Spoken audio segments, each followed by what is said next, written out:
the separate observer, the thinker of the thoughts, is an abstraction which we create out of memory. We think of the self, the ego, rather, as a repository of memories, a kind of safety deposit box, or record, or filing cabinet place, where all our experiences are stored. Now, that's not a very good idea.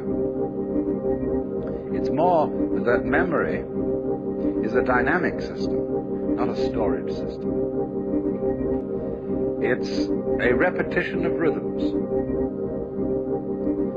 And these rhythms are all part and parcel of the ongoing flow of present experience. In other words, first of all, how do you distinguish between something known now and a memory?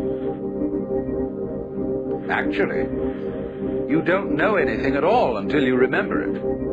Because if something happens that is purely instantaneous, if a light flashes, or to be more accurate, if there is a flash lasting only 1/1,000,000th of a second, you probably wouldn't really experience it, because it wouldn't give you enough time to remember it. We say in customary speech, well, it has to make an impression.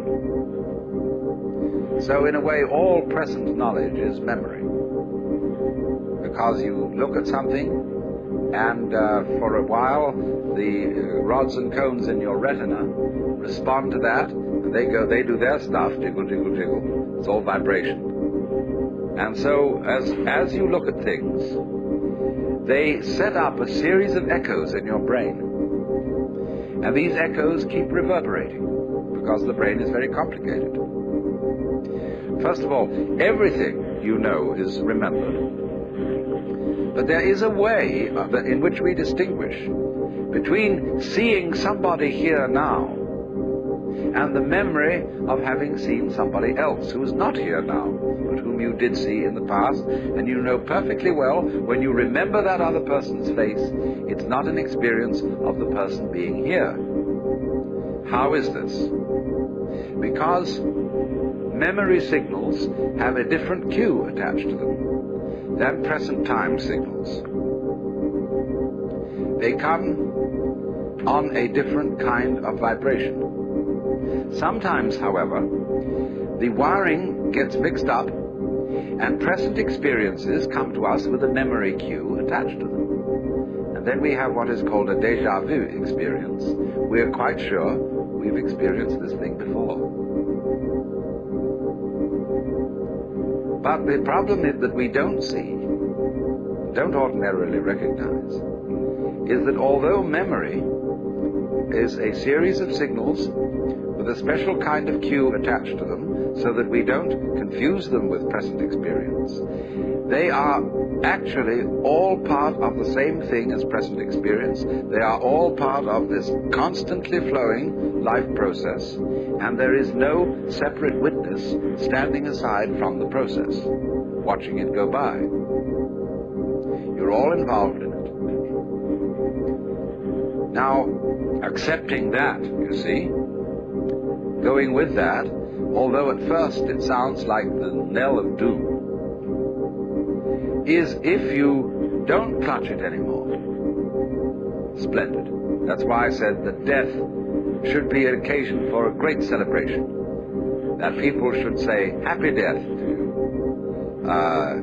And always surround death with joyous rites, because this is the opportunity for the greatest of all experiences, when you can finally let go because you know there's nothing else to do.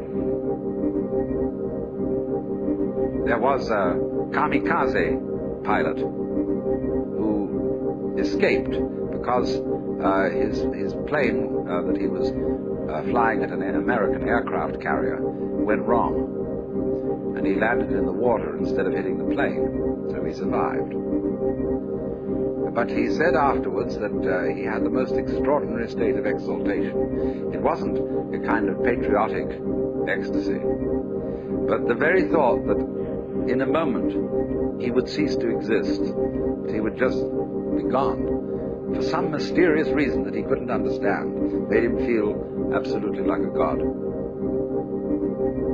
Well then, in Buddhist philosophy, this a sort of annihilation of oneself, this acceptance of change, is the doctrine of the world as the void. This doctrine did not emerge very clearly, very prominently in Buddhism until quite a while after Gautama the Buddha had lived. We begin to find this, though, becoming prominent about the year 100 BC. And by 200 AD, it had reached its peak. And it was developed by the Mahayana Buddhists.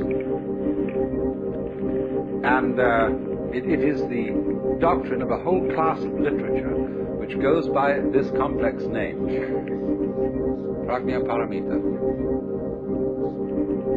Now, Prajna means wisdom. Paramita, for crossing over, for going beyond. There is a small Prajna Paramita Sutra, a big Prajna Paramita Sutra, and then there's a little short summary of the whole thing called the Hridaya, or Heart Sutra.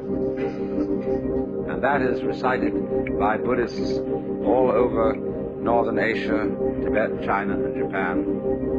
And it contains the saying, that which is void is precisely the world of form, that which is form is precisely the void. Form is emptiness, emptiness is form, so on. And it elaborates on this theme. It's very short, but it's always chanted at important Buddhist ceremonies. And so it is supposed by scholars of all kinds who have a missionary background that the Buddhists are nihilists, that they teach that the world is really nothing, there isn't anything, and that there seems to be something is purely an illusion. But of course this philosophy is much more subtle than that. The main person who was responsible for developing and maturing this philosophy was Nagarjuna. And he lived about 200 AD. One of the most astonishing minds that the human race has ever produced. And the name of Nagarjuna's school of thought is Madhyamika, which means really the doctrine of the middle way. But it's sometimes also called the doctrine of emptiness, or Shunyavada, from the basic word shunya, or sometimes shunya has ta added on the end, and that ta means ness, emptiness.